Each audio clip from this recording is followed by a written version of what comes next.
President Museveni, the floor is yours.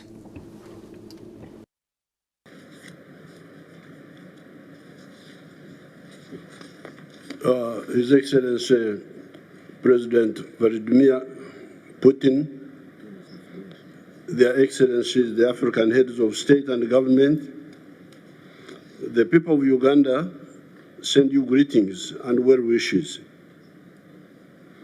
I have had the good fortune of watching and participating in freedom activities in our area for the last 60 years plus. In order to understand the struggles we have been involved in, we should be reminded that by 1900, the whole of Africa had been colonized except for Ethiopia. This colonization followed 500 years of taking slaves from Africa and the devastation that criminal trade caused.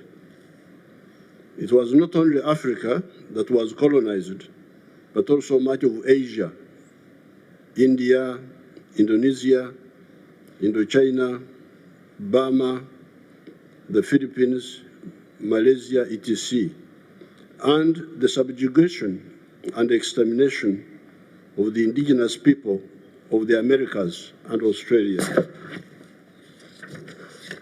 However, these criminal acts by the imperialists, the slave trade and colonialism, provoked the colonized people into launching a resistance movement by some of the black people in the United States of America, in the persons of Du Bois and Pademont, who launched the Pan-African movement. This was the first step. Secondly, in 1912, the African National Congress of South Africa was launched, led by new resistance fighters, different from before, when the leaders of the resistance were the kings and chiefs, such as Kabarega of Uganda, Mukwawa of Tanzania, Lobengura of Zimbabwe, Mwanga of Uganda. Thirdly, the huge country of the Soviet Union was taken over by communists in 1917, and so was the huge country of China in 1949. Those communists were staunch anti-imperialists. Fourthly, our good fortune was that the greedy imperialists started fighting among themselves over us. I'm referring here to the so-called First and Second World Wars. In effect, these were inter-imperialist wars vying for domination of the world. In those wars, the imperialists weakened themselves to the advantage of the anti-colonial movement. That is how India, Pakistan, Indonesia, etc. got independence. Some of the imperialists tried to cling to colonies, but they were defeated in Algeria, Vietnam, Kenya, Mozambique, Angola, Guinea-Bissau, Cape Verde, Zimbabwe, Namibia, and South Africa. Fifthly, even within the imperialist countries, we had allies that were against the evil system.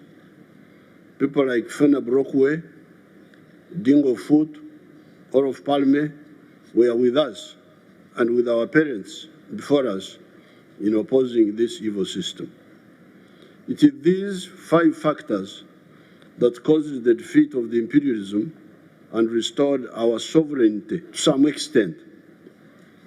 These are, again, the anti-colonial movement in Africa, Asia, and Latin America, the rise of communism in the Soviet Union, China, Cuba, North Korea, etc., the 2 inter-imperialist wars of the last century that caused the weakening of the imperialist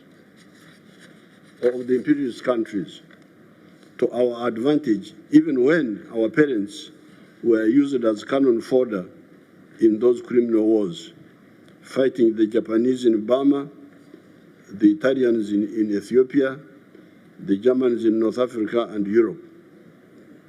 Then fifth, the Pan-African movement launched by some of the black people in the United States of America, and the support by some fair-minded persons in the imperialist countries, persons, as I've already said, like Fena Brockway, Dingo Foot, all of Parliament, and others.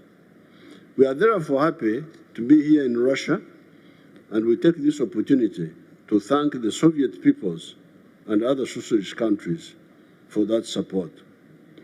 However, flag independence did not, in the majority of cases in Africa, mean healthy disengagement with imperialist economies. Up to now, many of the African economies still face the bottlenecks and distortions of the colonial era. Although some progress has been achieved, a lot remains to be done. That is why you hear that the GDP of Africa is currently US dollars 2.7 trillion, smaller than the individual economies of countries like Japan, Germany, etc., not to mention the United States or China.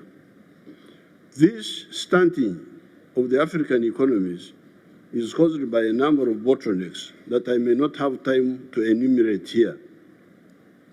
We have, however, identified them, and we are handling them together with our brothers in the African Union. However, one example can bring out some of these bottlenecks. This is the issue of coffee. The global value of coffee businesses currently is US dollars 460 billion. 460 billion. This is the value of the coffee in the world. However, all the coffee producing countries in the world,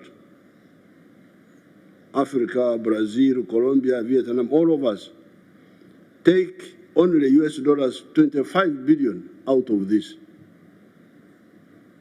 The coffee business in the world, 460 billion. All of us, the coffee producers in the world, our share, $25 billion.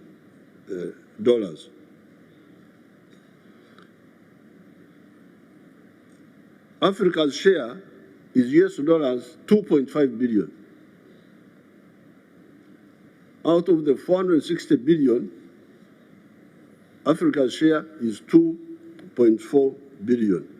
With Uganda taking $800 million, because we are now producing 800 million bags of 60 kilograms each. Germany, a non-coffee producing country, earns US dollars from coffee, 6.85 billion from coffee, more than all the African coffee producing countries. My young friend from Burkina Faso was asking about this, where the problem is. I could see he's very worried, our young soldier there. So you have the answer here. This is part of modern slavery. This is the modern slavery. What is causing this? Africa being locked into and also locking itself into only producing raw materials of agriculture, minerals, etc., and abstaining from adding value. A kilogram of good coffee today earns about US dollars 2.5. The same kilogram roasted and processed outside Africa earns about US dollars 40.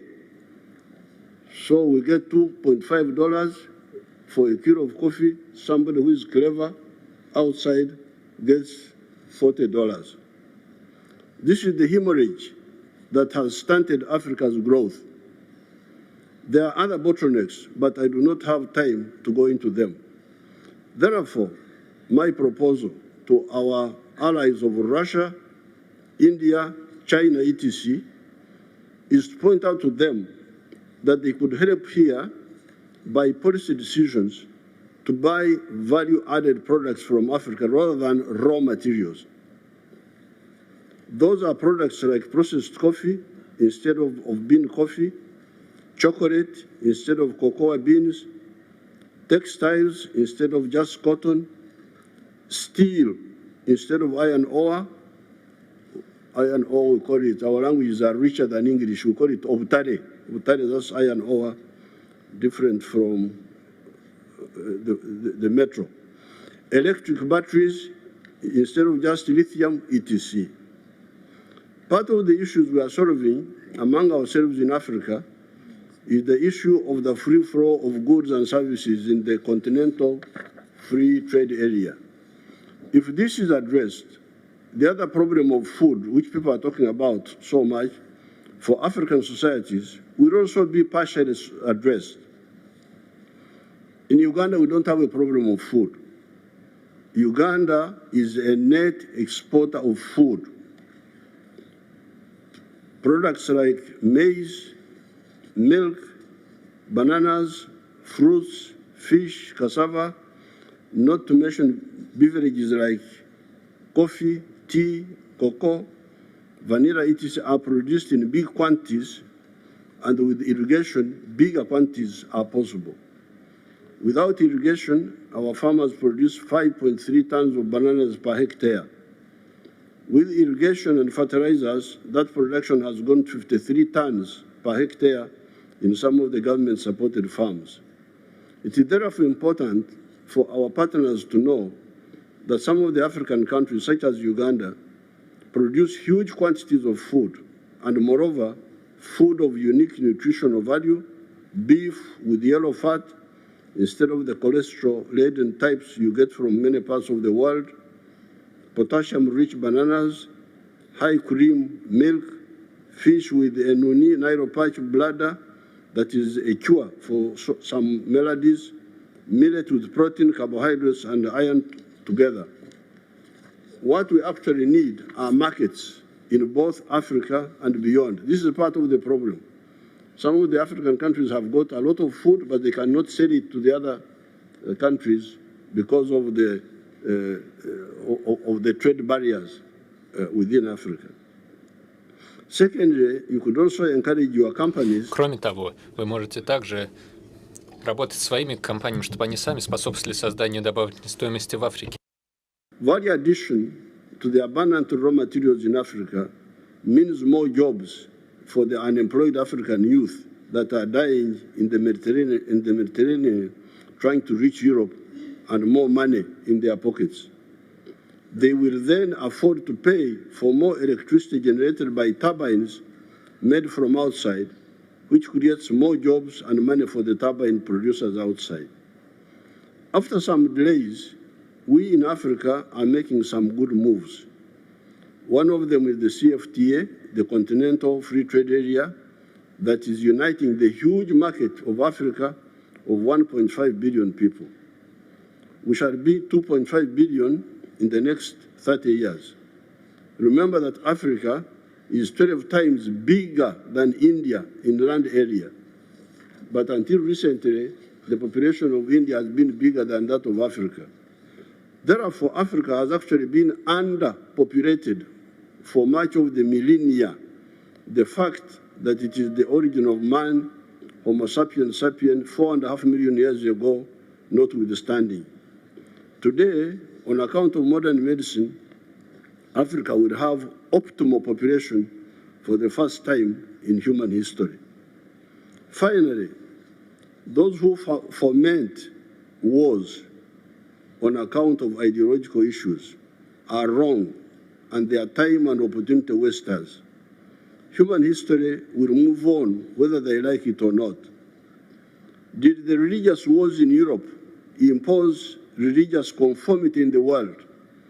You remember there were people who wanted to make sure that everybody is a Catholic, wanted to make sure, and they were using war, and what happened? They failed.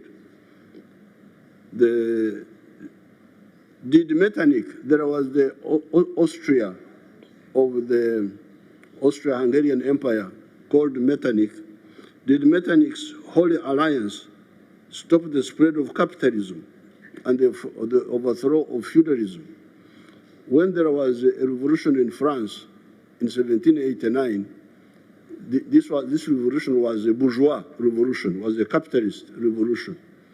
Now, Metternich was supporting feudalism, and his answer was to launch war to defeat the capitalist movement in France. But he failed. The only justified wars are the just wars, like the anti-colonial wars. Wars of hegemony will fail and waste time and opportunity. Dialogue is the correct way. I thank you. Thank you so much.